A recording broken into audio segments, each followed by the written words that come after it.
Қайырлы күн қыздар, қылдарыңыз қалай? Құрметті қыз келіншектер, сіздерге тағы да менің ұсынысым бар. Өздеріңіз көріп отырғандай, мінекей жұмыс деген жетерлік, бірақ істейтін адам жоқ.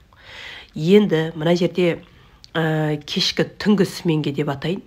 Түнгі сменге екі аспаз срочно керек болып тұр. Біреуі көмекшісі, біреуі аспаздың өзі. Бұл жерде шарты бойынша аспаз жұмыс істеп жүрген аспаз керек.